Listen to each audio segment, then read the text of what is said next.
এটা ভালো লাগবে চট্ট পরে মেরে দিতে পারি, ঠিক আছে?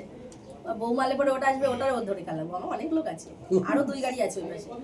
বলছি এই বাড়িতে থাকলে তোমাকে জোর করে নেব না।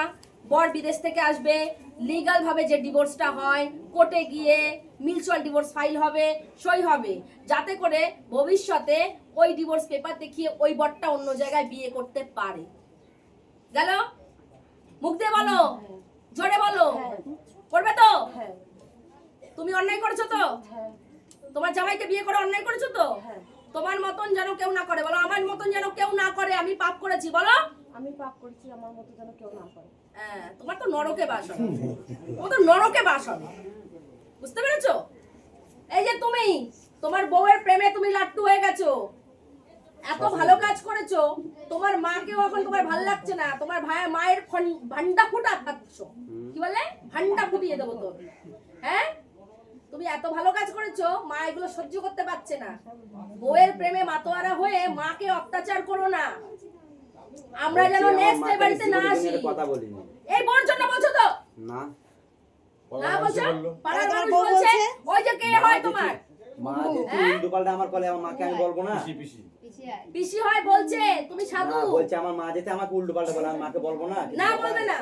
তুমি অন্যায় করেছো, তোমার মাথা নিচু থাকবে সব সময়। তুমি ভালো কাজ করেছো নাকি? তুমি মায়ের মুখে তর্ক করবে? শাশুড়িকে বিয়ে করে নিয়ে এসেছিস, আবার তো মায়ের উপর অত্যাচার করবে? শাশুড়ি শ্বশুর যা বলবে সেই মতো চলবে। বর যদি মা শাশুড়িকে মারতে বলে, মানে তার মাকে মারতে বলে, বরকে ধোলাই দেবে। আগে ধোলাই বরকে, যে তুই আমার শাশুড়িকে নিয়ে থাকতে হয়, আমার তোকে আগে ধোলাই দেবো। শাশুড়ি আমার ভালো, তুই যা।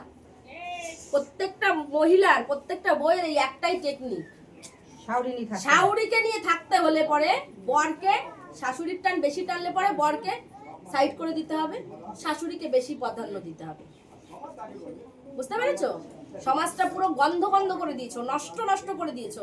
সত্যি আমরা হিন্দু ঘরে, আর যারা আছে তারা মুসলিম ঘরে, আমরা কত একতা হয়ে থাকি। এই যে আপনাদের বাড়ি এসছি, এই যে এত মিলমিশ, এত ভালোবাসা, কিন্তু এরা কি করলো? আপনাদের সমাজের, যদি বাইরের সমাজের কেউ, মানে হিন্দু সমাজের এটা কেউ শোনে, এটা তো খুব জঘন্য ব্যাপার। শুনবে তো? আমি তো ভিডিওটা পোস্ট করব, তখন তো শুনবে। তাহলে এদের কি অবস্থা সমাজের ভাবুন একবার। কি কথা? ঝগড়াতে কথা এখানে বলা যাবে না। ঝগড়া কথা বলবো না, ভালো কথা বললে বলো। ভালো কথাই বলবো। বলো। এই মেয়েটা যে কাজটা করেছে ভালো করেনি না, এর মাও যে কাজটা করে সেটাও ভালো করেনি। কি কাজ করেছে ওর মা? ওর মাই তো তুলে নিয়ে ওকে দিয়েছে। আমার মা তুলে নিয়ে দিয়েছে? হ্যাঁ, চুপা চুপা দি বলো। ওর মাই তুলে নিয়ে ওকে দিয়েছে। ওর মা রাতে ফোন করে এর কাছে, আচ্ছা, যে ব্যাংকের বইয়ের ছবি করবি, তুই তাড়াতাড়ি আয়, ব্যাংকের বই ঠিক করবি। সকালবেলা সাজিয়ে গুজে চলে এসছে।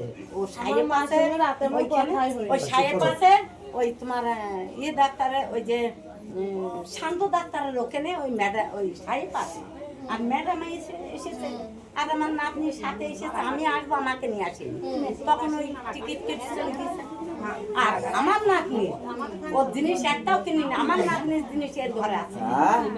আমার ঘরে সোহেল ভাই এবারে বলবি। এই সোহেল ভাই বলবে, সোহেল ভাই বলবে এর ঘরে জিনিস আছে তো আমার জিনিস। এখন দিয়ে দিচ্ছি আমি।